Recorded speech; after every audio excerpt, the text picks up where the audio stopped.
Hello everyone, welcome back to my channel. इस video में हम डिस्कस करने वाले हैं यूनिट 1 बिजनेस एनवायरनमेंट का चैप्टर नंबर 2 नेशनल इनकम के आगे के पॉइंट्स। अगर आपने बिजनेस एनवायरनमेंट के यूनिट 1 की अभी तक की वीडियोस नहीं देखी है तो मैंने डिस्क्रिप्शन में प्लेलिस्ट का लिंक दे दिया है। आप जाके आगे के टॉपिक्स जो पीछे हो चुके हैं उनको आप देख सकते हैं। तो इस वीडियो में चलिए जानते हैं। वैसे तो नेशनल इनकम में कैलकुलेशन पार्ट आता ही है, इसके साथ साथ और भी थ्योरेटिकल पार्ट्स भी आते हैं। अगर आपका 8 नंबर का क्वेश्चन, ये बहुत इंपॉर्टेंट है, ये तो काफी एग्जाम से पूछा गया है, 8 नंबर का क्वेश्चन बनता है। इसमें हम डिस्कस करने वाले हैं causes of slow national income, यानी कि बहुत सारी कंट्री की जो नेशनल इनकम रहती है वो स्लो रहती है, तो क्यों हमारे जो कंट्री है उसकी नेशनल इनकम स्लो रह जाती है, उसको हम डिस्कस करेंगे। तो ये है हमारा topic, causes of slow growth of national income in India. India में जो नेशनल इनकम ग्रो करिए वो स्लो क्यों करिए। तो बेसिक जो हम डिवीजन करते हैं, आप यहाँ पे मैंने हेडिंग लिखी है, यहाँ पे डिवीजन है। बेसिक जो डिवीजन है कि क्यों स्लो ग्रोथ है नेशनल इनकम का, उसको हम दो कैटेगरी में बांटते हैं। सबसे पहला आता है इकोनॉमिक रीजन, फिर आता है non economic reason. Economic reason में हम पैसे के टर्म्स में रीजन देखेंगे कि जो पैसे या जो क्या कंट्रीब्यूट कर रहा है। इकोनॉमिक टर्म्स में हम देखेंगे।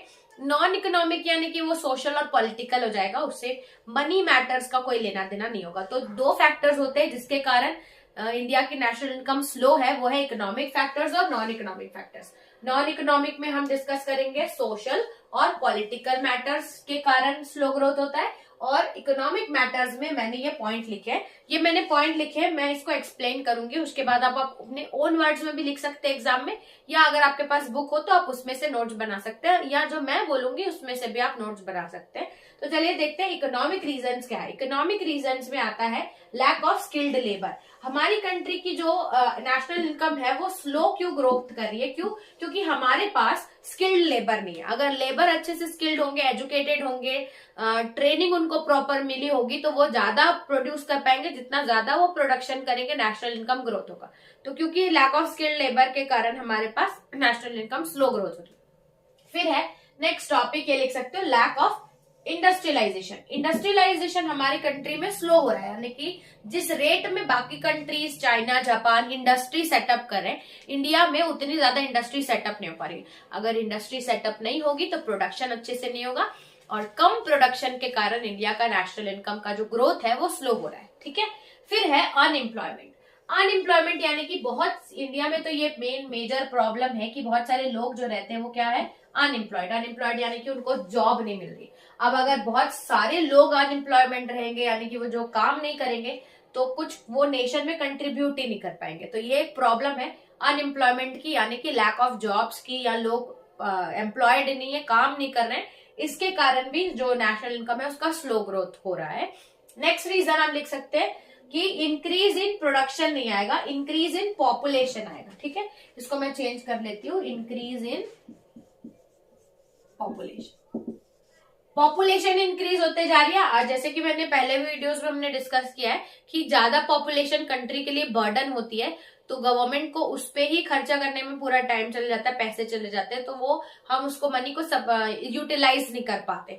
तो ज्यादा पॉपुलेशन हो रही है, उसको संभालने में जो पैसा लग रहा है, इसलिए कंट्री को नेशनल इनकम है वो ग्रो नहीं कर पा रही। तो ये इंक्रीज इन पॉपुलेशन एक रीजन है। फिर आता है lack of specialised financial institution. ये मेजर प्रॉब्लम हम लिख सकते हैं, lack of specialised financial institution. इसका मतलब देखिए, इंडस्ट्रीज को काम करने के लिए ना मनी चाहिए, जितना ज्यादा पैसा मार्केट में होगा उतना ज्यादा प्रोडक्शन होगा, लेकिन टाइम पे पैसा है ही नहीं मार्केट में। क्यों? क्योंकि जो फाइनेंशियल इंस्टीट्यूशन है, जो मनी मेकिंग इंस्टीट्यूशन है, जो पैसा सप्लाई करते हैं मार्केट में, वो अच्छे से स्पेशलाइज्ड या ज्यादा एस्टैब्लिश नहीं है जितने होने चाहिए। तो इंडस्ट्रीज को टाइम पे पैसा नहीं मिलता है, मनी सप्लाई उनको नहीं मिल पा रहा है, फंड्स नहीं मिल पा रहे, जिसके कारण उनके पास कैपिटल नहीं है। इसी वजह से वो ज्यादा इंडस्ट्री हमारी ग्रो नहीं कर पा रही। क्यों? क्योंकि हमारे पास फाइनेंशियल इंस्टीट्यूशन जो पैसा सप्लाई करते हैं वो नहीं। तो ये एक पॉइंट हो गया। फिर डिपेंडेंस ऑन एग्रीकल्चर, ये तो एक मेजर प्रॉब्लम है, यानी कि जो हमारी कंट्री है उसमें जितना ज्यादा पॉपुलेशन है, जो भी लोग काम कर रहे हैं, वो सबसे ज्यादा हैवीली एम्प्लॉयमेंट में समान पे लिए एग्रीकल्चर पे डिपेंडेंट है। टर्शरी सेक्टर और इंडस्ट्री सेक्टर तो ग्रो हो ही नहीं रहा। तो जितना ज्यादा वो इंडस्ट्रीज पे डिपेंडेंट है और ये एग्रीकल्चर पे डिपेंडेंट है, तो बाकी सेक्टर्स ग्रो नहीं कर पा रहे, तो नेशनल इनकम ग्रो नहीं कर पा रही। तो हैवी डिपेंडेंस ऑन एग्रीकल्चर भी एक प्रॉब्लम है। लैक ऑफ कैपिटल यानी कि क्योंकि लोगों के पास ज्यादा पैसा नहीं है मार्केट में इन्वेस्ट करने के लिए, या बिजनेस या इंडस्ट्रीज में इन्वेस्ट करने के लिए कैपिटल नहीं है, उसके कारण भी स्लो ग्रोथ हो रहा है नेशनल इनकम का। फिर लो प्रोडक्टिविटी का मतलब होता है कि मान लो दो लेबर है, ठीक है, एक लेबर है जो चाइना में काम करता है और एक लेबर है इंडिया में काम करता है।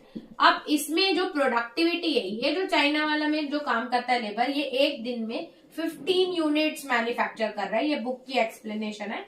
ये जो एक इंडिया का जो है वो लेबर है वो 10 यूनिट्स ही मैन्युफैक्चर कर पा रहा है। तो प्रोडक्टिविटी देखी जाए तो एक दिन, टाइम दोनों सेम ले रहे हैं, तो इंडिया के जो लेबर है उसकी जो प्रोडक्टिविटी वो कम है, एक दिन में वो कम काम कर पा रहे हैं। इसलिए भी हमारे पास क्योंकि प्रोडक्टिविटी ज्यादा नहीं है, तो हमारा जो नेशनल इनकम है वो स्लो ग्रोथ कर रहा है। फिर है इंक्रीज इन पॉपुलेशन, हमने देख लिया इंक्रीज इन पॉपुलेशन, यहाँ पे भी इंक्रीज इन पॉपुलेशन है। तो मेरे ख्याल से दोनों पॉइंट सेम ही होगा, तो आप कोई भी एक लिख सकते हैं। इंक्रीज इन प्रोडक्शन तो नहीं आएगा, इंक्रीज इन पॉपुलेशन, ठीक है। फिर आता है, अब ये मैंने इकोनॉमिक कॉजेज डिस्कस किए, अब बात करते हैं नॉन इकोनॉमिक कॉजेज, यानी कि जो पैसे से रिलेटेड नहीं है, टेक्निकल नहीं है, अलग ही है, यानी कि वो कहीं ना कहीं सोसाइटी में इम्पैक्ट ला रहा है, जो हमारी इकोनॉमी है उसमें इम्पैक्ट ला रहा है। नॉन इकोनॉमिक जो कॉजेज है वो एक होता है सोशल, एक होता है पॉलिटिकल। सबसे पहले बात करते हैं सोशल कॉजेज की, कि सोशल यानी कि समाज की क्या क्या ऐसी बातें हैं जिसके कारण इंडस्ट्री या हमारा इंडिया जो है वो ग्रो नहीं कर पा रहा, नेशनल इनकम ग्रो नहीं कर पा रही।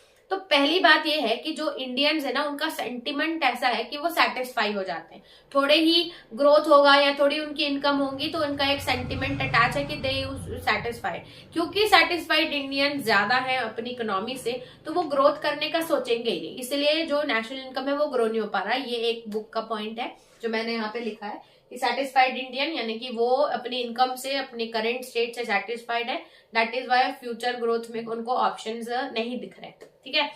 दूसरी बात यह है कि जो इंडिया में कास्ट सिस्टम है, रिलीजन बाइसनेस है, और जो पुरानी उनकी जो प्रथा चली आ रही है, ये एक बीच में हर्डल डालती है ग्रोथ में। तो यहाँ फर्स्ट पॉइंट लिखा है कि जो ओल्ड उनके कस्टम है, ट्रेडिशन है, कास्ट है, रिलीजन बेसिस है, कास्ट डिफरेंसेस है, ये जो ओल्ड कस्टम के कारण भी एक रुकावट है हमारी नेशनल इनकम की ग्रोथ के लिए। दूसरा है अर्ली मैरिजेस, इंडिया में बहुत ज्यादा जल्दी अर्ली मैरिज हो रही है। अर्ली मैरिज यानी कि चाइल्ड भी होगा तो फिर वो ऑक्यूपाइड हो जाएंगे, तो पॉपुलेशन भी इसके कारण ग्रो हो रही है, जिसके कारण नेशनल इनकम इंप्रूव नहीं कर पा रही।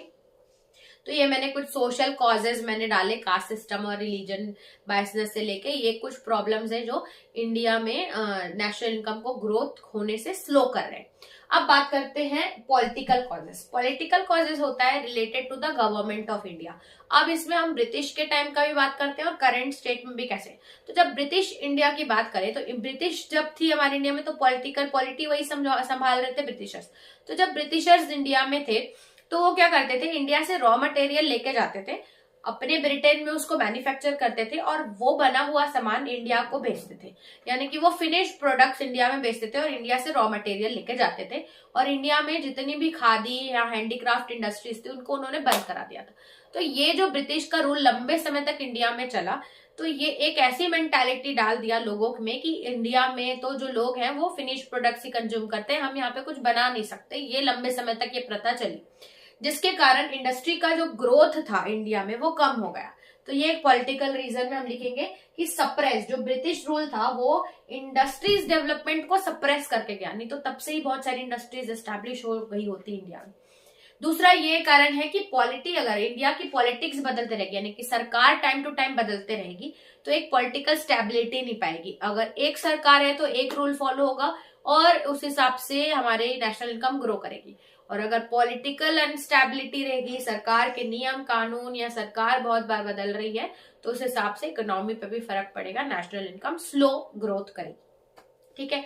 तो ये कुछ पॉइंट्स मैंने डिस्कस किए कि हमारे इंडिया में नेशनल इनकम क्यों ग्रोथ जो है वो स्लो है, इकोनॉमिक कॉजेज और non economic causes. I hope आपको समझ में आया होगा पूरा अच्छे से।